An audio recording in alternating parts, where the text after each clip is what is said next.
Di Muslim Update Ajwa TV bersama saya Asran Syadi. Sebelum kita masuk ke informasi selanjutnya, saya akan sapa terlebih dahulu Ustaz Atabik Lutfi yang sudah bergabung bersama kami. Assalamualaikum Ustaz Atabik, apa kabarnya hari ini?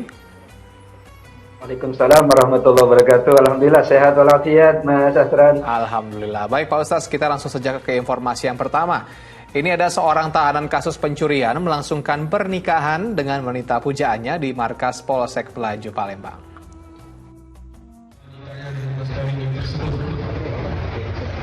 Momen mengharukan tercipta usai ijab kabul dalam prosesi pernikahan yang berlangsung sederhana.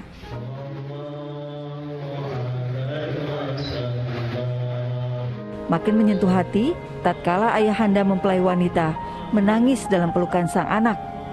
Putrinya itu sudah menetapkan pilihan hidup kepada pria yang merupakan seorang tahanan di Mapolsek Pelaju Palembang, Sumatera Selatan. Ya, pemuda 19 tahun itu terlibat kasus pencurian dan baru menjalani masa tahanan sejak bulan Juli lalu. Dirinya terancam dijatuhi hukuman selama 7 tahun penjara. Kita melangsungkan akad nikah salah satu tahanan kita yang terkait kasus 363 atau pencurian. Yang kita laksanakan di Aula Polsek Pelaju yang dihadiri oleh kedua keluarga dari kedua mempelai dan dihadiri juga oleh rekan-rekan kita dari Polsek Pelaju. Usai melangsungkan pernikahan, tak ada waktu khusus yang diberikan bagi kedua pengantin baru itu. Mempelai pria harus segera kembali ke dalam sel tahanan untuk melanjutkan proses hukum. Dedi Irwansyah melaporkan dari Palembang, Sumatera Selatan. Masya Allah, walau di tengah keterbatasan dan tetap mempertanggungjawabkan kesalahannya, tak menyurutkan niat baik tersangka untuk meminang pujaan hatinya. Luar biasa, udah menikah ya. Tapi sayangnya tidak bisa dibawa ke sel gitu Ustaz, jadi tetap sendirian gitu. Tapi nggak apa, yang penting sudah menikah gitu Ustaz, sudah punya pasangan. Ustaz, melihat berita tadi sebenarnya menarik. Statusnya sih tersangka nih Ustaz, tapi ingin menikah. Nah Ustaz, dia akan terjerat hukuman nih Ustaz, sudah pernah mencuri tadi udah jadi tersangka. Sesuai tidak dengan adab Islam nih Ustaz? Ya Mas Asran, pernikahan itu ada rukun dan syaratnya. Ya. Tadi sudah berlangsung dan rukun serta syaratnya terpenuhi. Ada wali, kemudian juga ada saksi, ada mahar, dan ada calon mempelai laki-laki dan calon mempelai perempuan. Dimanapun menikah tidak ada masalah, hanya persoalan berikutnya tentang hak dan kewajiban. Hak dan kewajiban itu kan digariskan oleh agama kita, bahwa seorang suami punya kewajiban memberikan nafkah lahir dan nafkah batin. Seorang istri pun punya kewajiban melayani suaminya. Namun para ulama sepakat di surat An-Nisa ayat 19, wa ashiruhunna bil ma'ruf. Hak dan kewajiban itu berlangsung atau berlaku atas kesediaan antara kedua belah pihak. Kalau memang keadaannya tidak memungkinkan, maka keduanya sudah saling ridho untuk tidak mendapatkan hak dan kewajibannya. Kalau itu misalnya sang istri tidak mendapatkan hak nafkah lahir dan batinnya, maka sang istri jika ia ridho dengan keadaan demikian tidak ada masalah. Namun jika ia memang ingin mendapatkan betul-betul ya hubungan suami dan istri, maka tentu ada sarana yang lain. Di sini secara prinsip tidak ada yang dilanggar.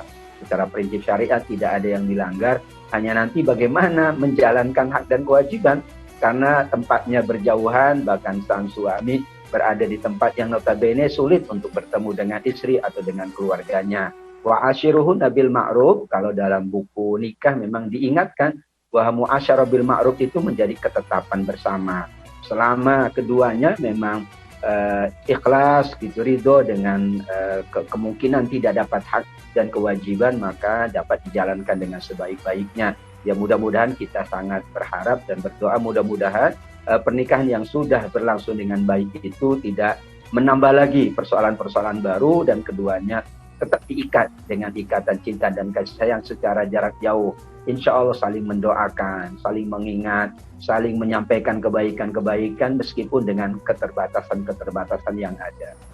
Oke Ustaz, bagaimana seharusnya prosesi dan syarat pernikahan yang sesuai syariat Ustaz? Ya prosesinya memang tempat dan waktu tidak ditetapkan. Yang pertama ada wali nikah, la nikah illa biwaliyin wa syahidai adil. Yang kedua ada 2 saksi. Tadi sudah ada walinya, sudah ada 2 saksi dari pihak laki-laki dan pihak perempuan. Yang ketiga ada mahar. Mahar adalah kewajiban calon suami untuk istrinya, untuk calon istrinya.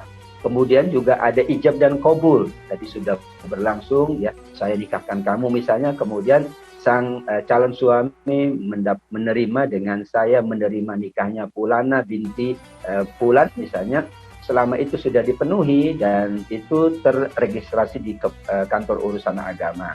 Selama terpenuhi, maka pernikahan itu sah. Hanya tadi persoalannya bak dan nikah. Nah, setelah nikah itu hak dan kewajibannya bagaimana? Karena dulu di masa Umar, itu kaum wanita ditanya oleh Umar, berapa lama kalian siap untuk ditinggalkan oleh suami kalian? Suami kalian tidak memberi nafkah lahir dan batin. Kata mereka, 6 bulan wahai Umar. Maka Umar membatasi, bolehlah suami meninggalkan istrinya tidak melebihi dari 6 bulan. Namun tetap saja, selama keduanya ridho, keduanya ikhlas, maka tidak ada masalah. Hanya khawatir, ya pemenuhan kewajiban itu kan merupakan fitrah. Ya. Sama dengan kita, kalau kita tidak mendapatkan hak kita, tentu fitrah kita terganggu. Namun mudah-mudahan apa yang dijalankan oleh keduanya tidak mengurangi ya khidmat dalam proses pernikahan, dan tentu ada komunikasi yang baik harus dijaga oleh keduanya, oleh kedua keluarganya, sehingga pernikahan atau akad yang sudah berlangsung itu tetap dijaga, dirawat oleh Allah Subhanahu wa Ta'ala. Ustaz, saya punya pertanyaan nih Ustaz, masih soal pernikahan Ustaz. Saya ingin berbicara soal nikah siri nih. Nah, nikah siri ini kan sebenarnya nikah secara agama gitu Ustaz. Koreksi kalau saya salah Ustaz ya, nikah secara agama. Tapi Ustaz, kalau misalnya kita melihat nikah siri pada saat zaman sekarang, ini banyak kasus-kasus kriminal yang jadinya tidak melindungi si wanita karena tidak ada latar belakang hukum di sana.